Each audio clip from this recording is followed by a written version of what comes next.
حضرت محمد صلی اللہ علیہ وسلم نے اشارہ فرمایا، ملتا ہے جو دعا میں مانگے، دعا مانگنے والے ملتے ہیں۔ حدیث میں اللہ جل شان کا اشارہ ہے، نقل کیا کرتے ہیں، جس شخص کو میرے ذکر کی دعا روک دیا، اس کو میں دعا مانگنے والے سے فضل کرتا ہوں کہ صلاۃً محبت آسانی عبادت ہونے کی تمام عبادتوں سے فضل ہے عطا کروں گا۔ بہت آسان عبادت ہونے کی تمام عبادتوں سے فضل ہے۔ دنیا بدن کے اور تمام اعضاء کو حرکت دیتا ہے۔ صلاح اللہ کا ذکر جنت کے پورے چند فضل ہے۔ حضرت محمد صلی اللہ علیہ وسلم نے فرمایا کہ اتنا کسی اور عمل پہ نہیں، چند ایک حدیث میں ہے، جو شخص لا الہ الا اللہ وحدہ لا شریک لہ لہ الملک و الحمد وہو علی کل شیء قدیر پڑھے گا، اللہ کے سوا کوئی معبود نہیں اور اپنی ذات اور صفائی میں اکیلا ہے، کوئی اس کا شریک نہیں، سارے ملک دنیا آخرت کا اس کا ہے، وہ جتنا خواہ اس پاک ذات کے لیے ہے، وہ ہر چیز پر قید ہے۔ 100 مرتبہ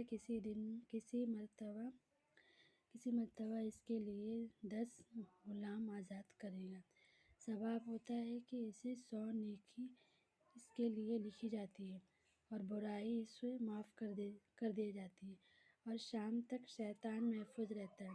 دوسرے کوئی شخص اس سے فضل نہیں ہوتا ہے کہ وہ شخص اس سے زیادہ عمل کرے۔ اس طرح اور محبت حدیث جن کا ذکر اعمال میں ہونا معلوم ہوتا ہے، اور محبت اس میں ہے جسے ساری مزید کا ذکر پابندی ہے، اپنے نفس کو بھولنے سے امن نصیب ہوتا ہے۔ جو سب دیندار شفاعت اور دنیا آخرت کی تقریب، اس کے لیے اللہ کی یاد کو بھلا دینا سب سے بہتر ہے۔ خود اپنے نفس کی بھلائی دینے کا اور اپنی تمام مصلحت کو بھلا دینے کا چند اشارہ فرمایا۔ حضرت محمد صلی اللہ علیہ وسلم نے اشارہ فرمایا کہ تم ان لوگوں کی طرح نہ ہو کہ جنہوں نے اللہ سے بے پرواہی، بس اللہ کہ ان کو اپنی جان سے بے پرواہ نہیں کرو۔ حضرت محمد صلی اللہ علیہ وسلم نے فرمایا، جب آدمی اپنے نفس کو بھلا دیتا ہے تو اس کی مصلحت غافل ہو جاتا ہے اور یہ سب ہلاکت بن جاتا ہے، جیسے کسی شخص کی کھیتی یا باغ یا پھول جائے، اس کی خیر خیری نہ رہے تو ضیاع ہوگا۔